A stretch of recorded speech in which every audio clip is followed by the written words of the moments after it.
ताज्या घडामोडींसाठी पहा फक्त महाराष्ट्र 18 न्यूज बुलेटिन।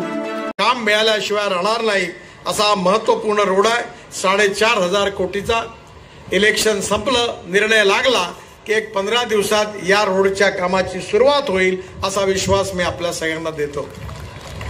दुसरं महत्त्वाचं कळंबोली जंक्शन। मी जेव्हा मंत्री होतो तेव्हापासून त्या जंक्शनवर एवढा ट्रॅफिक जाम होता की गोव्याकडे जाणारा मार्ग, JNPTचा मार्ग, मुंबई पुण्याचा मार्ग, या सगळ्या ठिकाणी अनेक प्रकारच्या अडचणी होत्या। ट्रॅफिक जाम होता, पोल्युशन होता, आणि म्हणून या जंक्शनचं डिझाईन खूप सुंदर केलेलं आहे। एक पूल, त्या एकाच पिलरवर दुसरा पूल, त्याच्यावर तिसरा पूल, त्याच्यावर चौथा पूल, आणि जवळपास 1600 कोटी रुपये खर्च करून हे जे कळंबोली जंक्शन आहे हे जागतिक दर्जाचं बनवण्याचे काम मंजूर करून ठेवलेलं आहे, आणि याचेही काम निवडणुकीच्या नंतर लगेच सुरू होईल असा मी आपल्या सगळ्यांना विश्वास देतो।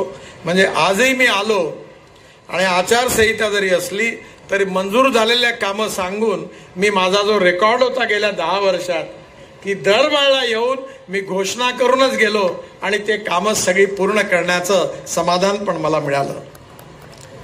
आज आप्पा या ठिकाणी उभे आहेत। अनेक वेळा या भागातल्या मतदारसंघातल्या कामाकरता त्यांनी सातत्याने पाठपुरावा केलेला आहे, आणि हा परिसर बदललेला आहे। या भागामधली गरिबी, भूकमरी, बेरोजगारी आता दूर होताना दिसत आहे। तरुण मुलाच्या हाताला काम मिळालेलं आहे, पण याचं श्रेय आप्पांनाही नाही, मलाही नाही, आणि मोदींनाही नाही। हे जे काही काम झालेलं आहे या कामाचं खऱ्या अर्थाने श्रेय कोणाला असेल तर माझ्या समोर बसलेल्या या पनवेलच्या, या कर्जतच्या जनतेला आहे।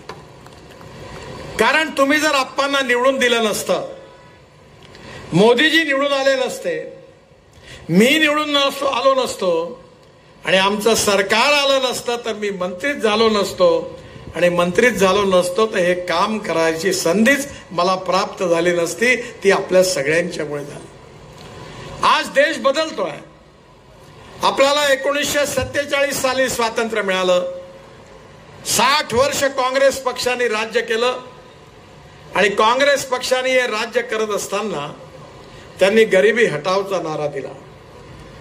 पंडित जवाहरलाल नेहरू देशाचे प्रधानमंत्री होते, त्यांनी गरिबी हटावचा नारा दिला। मग इंदिरा गांधी आल्या, त्यांनी 20 कलमी 5 कलमी कार्यक्रमाच्या घोषणा केल्या, त्यांनी सांगितलं आम्ही गरिबी हटवू। मग राजीव गांधी आले, त्यांनी सांगितलं आम्ही गरिबी हटवू।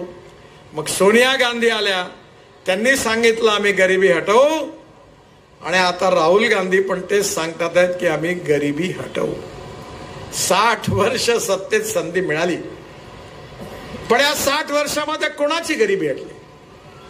शेतकऱ्याची गरिबी हटली, मजदुराची गरिबी हटली। आपण जर विचार केला तर या 60 वर्षामध्ये आपण आहोत तिथंच राहिलो। हा एक गोष्ट खरी आहे, जे काम झालं असेल ते मान्य केलं पाहिजे। काँग्रेसच्या काळामध्ये गरिबी हटली, पण ती फक्त काँग्रेसच्या कार्यकर्त्यांची, चेले चपाट्यांची आणि चमच्यांची गरिबी हटली, पण मात्र सामान्य जनतेची नाही हटली। आज मला आनंद आहे की आम्ही अशी आर्थिक व्यवस्था निर्माण करायला घेतली आहे ती गाव गरीब मजदूर शेतकऱ्याचं कल्याण होईल आणि तरुण मुलाच्या हाताला काम मिळेल। या जिल्ह्यामध्ये डाव्या विचारसरणीच्याही अनेक नेते मोठे होऊन गेले, त्यांच्या प्रामाणिकपणाबद्दल कुठल्याही प्रकारची शंका घ्यायचं कारण नाही। कारण आम्ही लोकशाहीमध्ये मतभिन्नता मानतो, पण मनभेद मात्र मानत नाही। त्या सगळ्यांबद्दल मला मनात सन्मान आहे, पण त्या काळामध्ये कम्युनिस्ट पार्टीने आपल्या आर्थिक सिद्धांताच्या आधारावर देशाच्या विकासाचं मॉडेल मांडलं। समाजवादी पार्टीने SM जोशी, त्यानंतर मोठे मोठे नेते जॉर्ज फर्नांडिस साहेब, मधु दंडवते, डॉक्टर राम मनोहर लोहिया, या सगळ्यांनी समाजवादी मॉडेल मांडलं। स्वतंत्र पक्षाच्या रूपाने लिबरल इकॉनॉमीच्या आधारावर अमेरिकन साम्राज्यवादी मॉडेलचं समर्थन करून त्यावेळी स्वतंत्र पार्टी निर्माण झाली, पण आज सगळ्या विचारधारा समाप्त झाल्या। मी ज्यावेळी चीनच्या प्रधानमंत्र्यांनी आणि अध्यक्षांनी मी पार्टीचा अध्यक्ष असताना आम्हाला निमंत्रित केलं होतं.